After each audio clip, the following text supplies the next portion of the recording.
જેવી રમદે બોલાવે પરદાન આવજો રે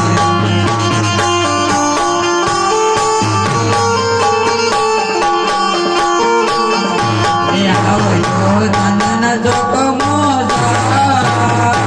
રમદે બોલાવે પરદાન આવજો રે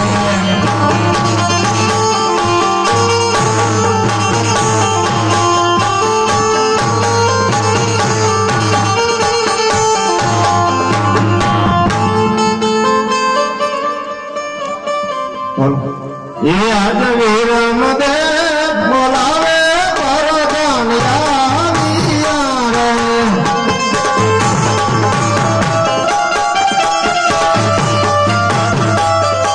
ये आविया सनम सपे मदाई वीरम दे बोलावे परदान आविया रे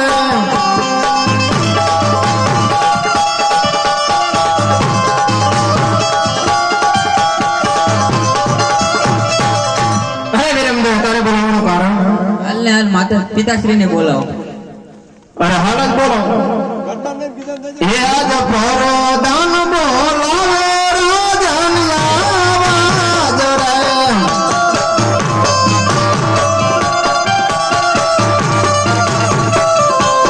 आवजो सनन सपे मदाई परदान बोलावे राजन आवाज रे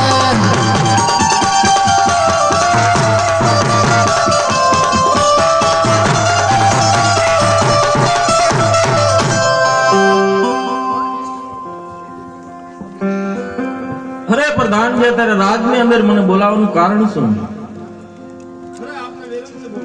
अरे विरमदेव राज में अंदर मने શા માટે બોલાયો अरे पिताश्री नाना भाई घोड़ेलो ખેલવતા ખેલવતા આકાશના માર્ગે ઉડી ગયા છે अरे प्रधान जी અદર્જે ઘોડાની અંદર કરામત કરી હશે એટલે રામદેવ ને લઈને આકાશના માર્ગે વયો ગયો ઘોડો તો હાલ તમે દર્જને બોલાવો હાલો अरे हालत बोलो मैं तो बोलता वहां को बोलतो धीमे वही क्या मुंह ये आज परदान बोलावे दर्दी आवाज रे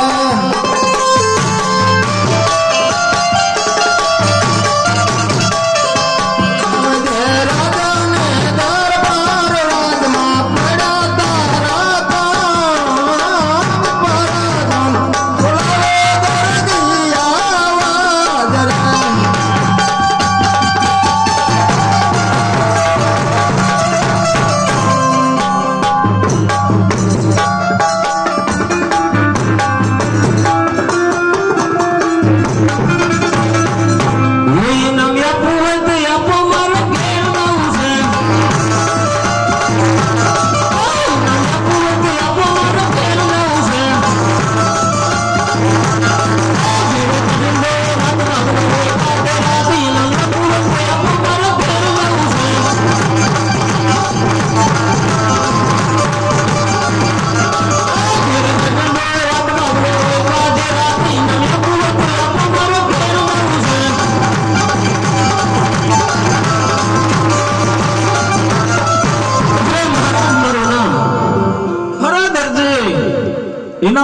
વાત બાજુમાં રહી, ઘોડેલાની અંદર તે શે કરામત કરી છે. અરે મહારાજા, તમે કેવા પ્રમાણે તમારા ટાઈમે મેં ઘોડેલો તૈયાર કરી દીધો. અરે વેલા 5 વાગે પ્રધાનજીના હાથમાં સુપ્રત કર્યો ત્યારે મેં કીધું હતું, પઠાણજી કાન કોસડે વાંચી છે, રસ્તામાં સીધી કરતા જજો. તમારા પ્રધાનજીને પૂછો. અરે દરજી, જેવું હોય એવું સત્ય બોલી જા. રામદેવને લઈને ઘોડેલો આકાશના માર્ગે ઉડી ગયો છે. અરે પણ મહારાજ, એમાં મારો કોઈ પણ વાંક નથી. અરે પ્રધાનજી, આ દરજી શું કહે છે? અરે હા, ખોટું બોલે. અરે પ્રધાનજી, હા, આ દરજી એમ નહીં માને તો સિપાહીને બોલાવો. હા, ઈ બરોબર. ઈ તમે સારો રસ્તો કાઢ્યો કે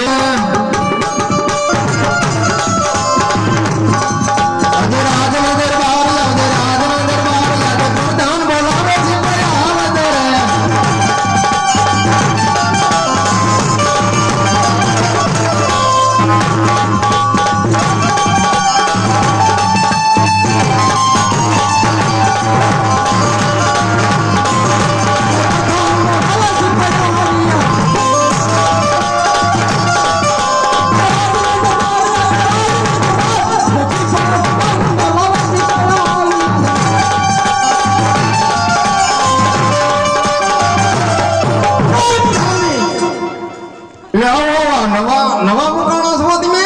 હા બીજા હતા એમની કામો એ વાત કર.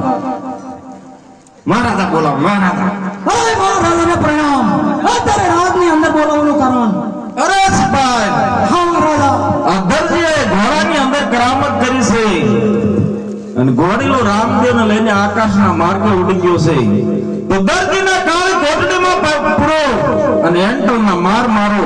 જ્યાં સુધી રામદેવ આકાશના માર્ગેથી પાછા ન આવે ત્યાં સુધી જેલમાંથી છૂટો ન કરતા. આ મારો હુકમ છે તમને. ઓય જોરો મહારાજ. હે દર્જન મારવાનો રાજા હમો શું વાંચતા મારા રાજાનું હુકમનું પાલન કરવું પડે મારે. બાપા ને રાજા હમો નો બતડા ના કરે. આને માં સાહેબ સાહેબ આને માં. હા દરજી. હા, ઈ દર્જી.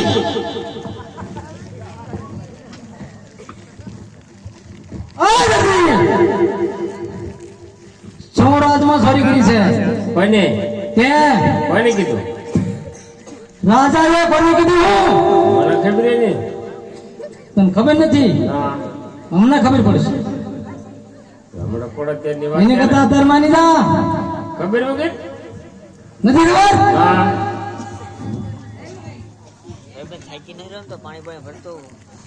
આ જો બોલ. નથી ખબર. સૌરાજની અંદર ચોરી કરી છે. કાંઈ શું નથી કીધું? તો કેમ રાજાએ હુકમ કર્યો? તમને ખબર.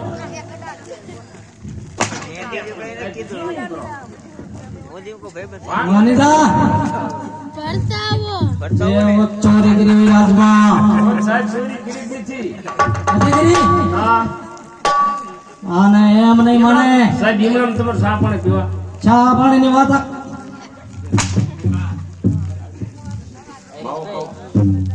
બંધ. ઓ તમારે લેવું છે શું? ચોરી કરી હોય માની જા રાજની હું અંદર. નાત પાડું? માની જા કહું છું, મારી વારી અંદર છાવડા બગડે છે. ચોરી કરી. આ ધરતી આમ નહીં માને. આ નહીં. અંધારી કોટડીમાં મારી મારીને સાંભળા બગાડી નાખવા દે છે. ચાલ. સાહેબ તમે આમ કઈ ખાસું ખોટું જોવો ને પછી જેલમાં પૂરો. એ રાજાના વાયદા, સિપાહીના કાયદા, અલાર ધરતી વાય જેલમાં.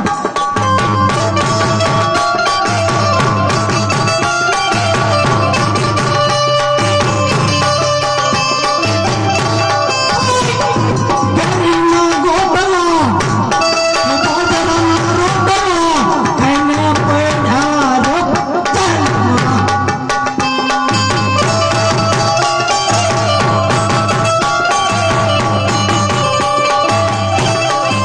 ઢૂંગા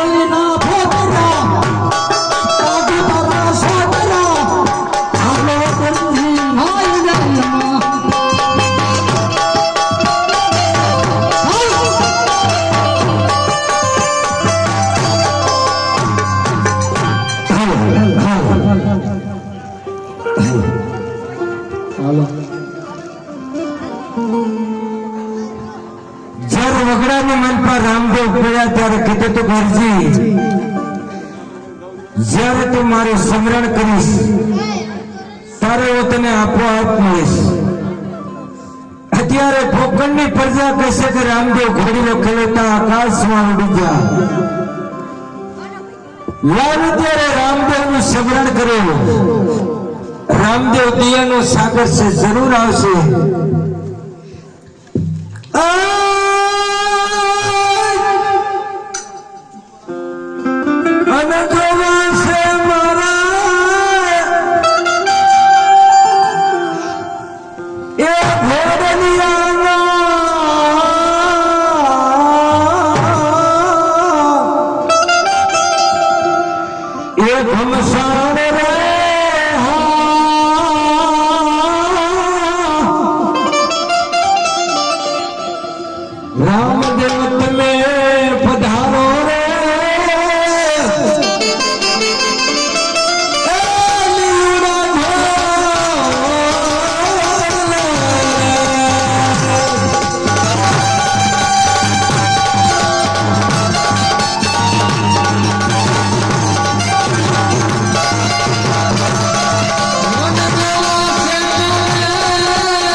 વગડાની માલપા જેથી રામદેવ મળ્યા તેથી કીધું તું હરજી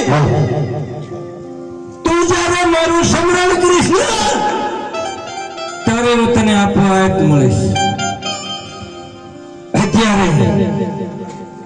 અત્યારે રામદેવ નહીં આવે કારણ કે બાળાપણમાં જ્યારે રામદેવને દૂધ પીવું હતું ત્યારે કરજીને રામદેવ મળ્યા હતા. અત્યારે વગડાની માલપા મને ભણકાર લાગી રહ્યા છે, રામદેવ નહીં આવે.